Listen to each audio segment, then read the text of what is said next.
Guy hides poor fiancée from rich parents, sees her working as maid in their house one day. As cliché as it may sound, Walter and Laura were in love, undying love. Like every other couple, they dreamed of having a loving home and a small tribe of kids running around the house one day. But there was a problem, a big one: Walter's parents. Catherine and Joseph, one of the town's wealthiest couples, wanted their son to marry someone of their status and wealth. They had no idea their son had fallen for a poor girl who worked at a housekeeping agency. Walter and Laura's first meeting had been a strange one. They met at a grocery store. He had run out of peanut butter, and she was the one who grabbed the last one on the shelf. "Please let me have it," he cried as she dropped it in her cart. She turned around to face him and was confused. "What? I can't miss having that for breakfast, and I'm late for a meeting." "Look, I'll pay you twice its price." "That, the peanut butter." "It's okay. I don't have it for breakfast." A week later, they ran into each other again at the grocery store, and thus their love story began. Soon after, Walter proposed to Laura, and they made promises of growing older together. But they were worried Walter's parents wouldn't accept their relationship. "We just won't tell them, Laura," Walter said. "That would be a disaster." "They're your parents, Walter," she said. "You're lucky to have them. It's just unfair that God took away mine so soon. We need to sort this out. I want them to be there for our wedding. I know nothing about them because you never mention them." "I don't know, babe," he said, frustrated. "I don't know what to do." Walter was adamant about not telling his parents about the relationship because he knew they wouldn't be happy about it, but the cat was out of the bag once he went to their house for a regular dinner. They noticed the ring on his ring finger but said nothing. However, as Walter passed by their room after dinner, he heard whispers and stopped to overhear them discussing him. "That is an engagement ring, darling," Catherine told Joseph sternly. "He got engaged and didn't bother to tell us. Do you know why? He has met someone we won't approve of. I'm positive about it. I'm his mother. Or, is our son married? What nonsense." Joseph brushed it off. "He won't marry anyone like that. He's my blood.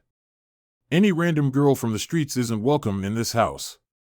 After that night, Walter was glad he didn't mention Laura to his parents.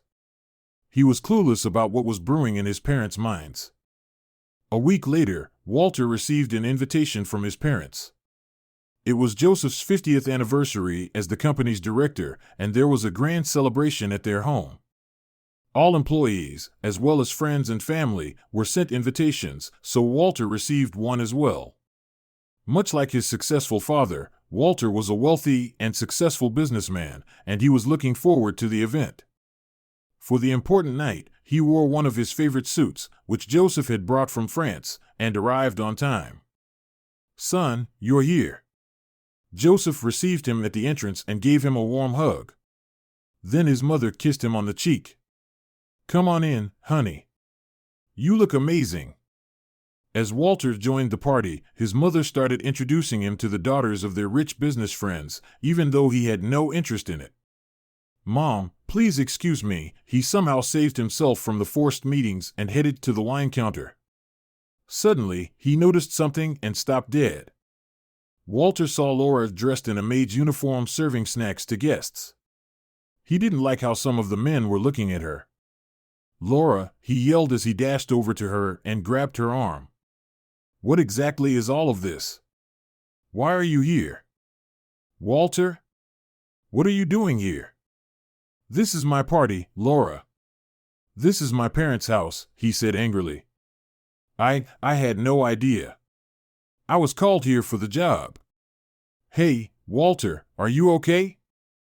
Before Laura could finish what she was saying, Walter's condition worsened.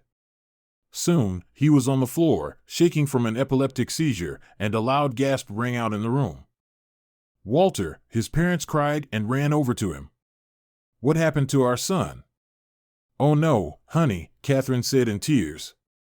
"He's got a seizure. I thought he was doing okay." "He'll be fine," said Laura, typing 911 on the phone. It hasn't happened in a while. I'll call the paramedics just to be safe. He will be fine, don't worry. Laura didn't leave Walter's side until he was fine, whereas the other rich girls were disgusted to approach him when he needed assistance. At that point, Catherine and Joseph lost their cool. They were about to give them a stern reply when Laura intervened. "Excuse me," she said. "Who gave you the right to say such a thing about him? He's not insane, sir." "You certainly are. Get your facts straight. It's a medical condition. You're far too rude for your own good." "Or maybe I should find better friends," said Joseph calmly. "She is not just a staff member. She is our daughter-in-law. She is my family, and those who insult my family are not welcome here. Guards, please escort such people out." That night made Walter's parents have a change of heart. They realized love mattered over money and decided to embrace Laura. "Thank you, sweetheart," said Catherine, hugging her. "What you did for Walter. We're sorry for whatever happened. We did this on purpose. We wanted to show Walter that a girl from a good family would be the best match for him, so we planned everything.